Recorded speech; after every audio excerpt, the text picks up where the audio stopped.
सुरुवातीलाच काही राजकीय घडामोडी उमेदवारी अर्ज मागे घेण्यासाठी केवळ 2 तास उरलेत आणि या 2 तासात महायुतीचं लक्ष असणारे नाशिककडे तर महाविकास आघाडीला चिंता आहे ती कल्याणची। नाशिकमध्ये शांतिगिरी महाराजांसह 2 बंडखोर भाजपचे अनिल जाधव आहेत, राष्ट्रवादी अजित पवार गटाचे निवृत्ती अरिंगळे आहेत, यांनी अद्याप आपले अर्ज मागे घेतले नाहीत, त्यामुळे महायुतीला टेन्शन आहे। तर कल्याणमध्ये ठाकरे गटाचे 2 उमेदवार आहेत। कल्याणमधून ठाकरे गटाकडून वैशाली दरेकर आणि रमेश जाधव या दोघांनी उमेदवारी अर्ज भरला। आता कोण अर्ज मागे घेणार याची उत्सुकता सर्वांनाच आहे। नाशिकमध्ये महायुतीचं टेन्शन वाढलेलं आहे, तर इकडे कल्याणमध्ये मवियाला 2 उमेदवारांचं टेन्शन आहे।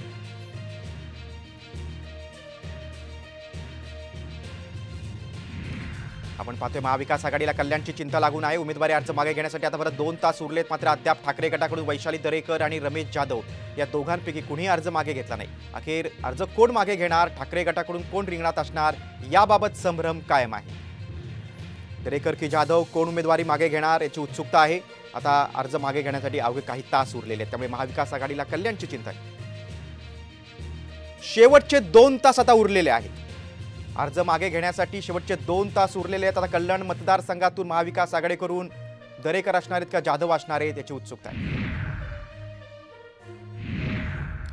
तिकडे नाशिकमध्ये शांतिगिरी महाराज यांच्या अपक्ष उमेदवारीने महायुतीला चिंता वाढलेली आहे। शांतिगिरी महाराज अपक्ष निवडणूक लढवण्यावर ठाम आहेत, तर महायुतीच्या नेत्यांकडून शांतिगिरी महाराजांची मनधरणी करण्याचे प्रयत्न सुरूच आहेत।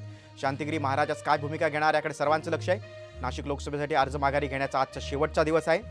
शेवटचे 2 तास उरलेले आहेत। आता नाशिकमध्ये भाजपच्या अनिल जाधवांनी हेमंत गोडसेंचं टेन्शन वाढवलेलं आहे, कारण समर्थकांचा मेळावा घेत जाधवांनी उमेदवारीवर ठाम असल्याचं जाहीर केलेलं आहे। निवडून आल्यास मोदींना पाठिंबा देणार असल्याचे ते म्हणालेले आहेत। दरम्यान महायुतीचे नेते त्यांची मनधरणी करण्याचा प्रयत्न करतायत, त्यामुळे शिंदे गटाचे उमेदवार हेमंत गोडसे यांचं टेन्शन वाढलेलं आहे। अनिल जाधव हे भाजपचे आहेत, मात्र ते आपल्या उमेदवारीवर ठाम आहेत, मात्र महायुतीच्या नेत्यांकडून जाधवांची मनधरणी करण्याचे शेवटपर्यंत प्रयत्न सुरू आहेत। आता शेवटचे 2 तास उरलेले आहेत। अनिल जाधव आपला अर्ज मागे घेणार का याची उत्सुकता आहे।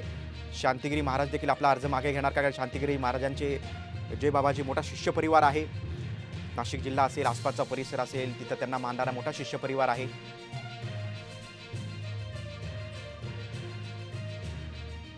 आपण अधिक माहिती घेऊया, आमचे प्रतिनिधी अभिजित देशमुख आपल्या सोबत आहेत। अभिजित, आपण बघतोय महायुतीच्या नेत्यांकडून आता जाधवांची मनधरणी करण्याचा प्रयत्न सुरू आहे। तिकडे शांतिगिरी महाराज आपल्या उमेदवारीवर ठाम आहे। महायुतीचं निश्चितच टेन्शन वाढलेलं आहे।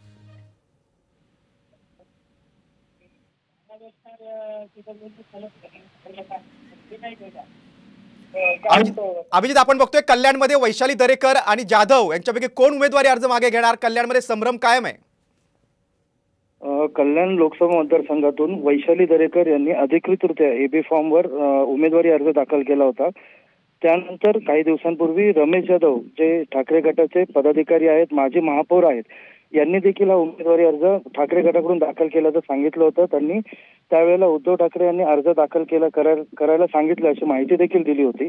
आज उमेदवारी अर्ज घेण्याची शेवटची तारीख आहे। फक्त 2 तास उरलेत, मात्र अजूनपर्यंत दोघांपैकी एकानेही या ठिकाणी उमेदवारी अर्ज मागे घेतलेला नाहीये।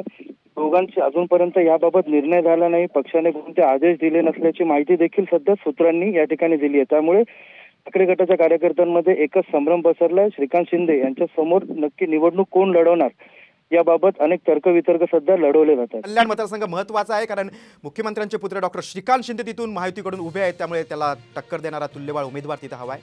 तुम्ही सविस्तर माहिती दिली त्याबद्दल धन्यवाद।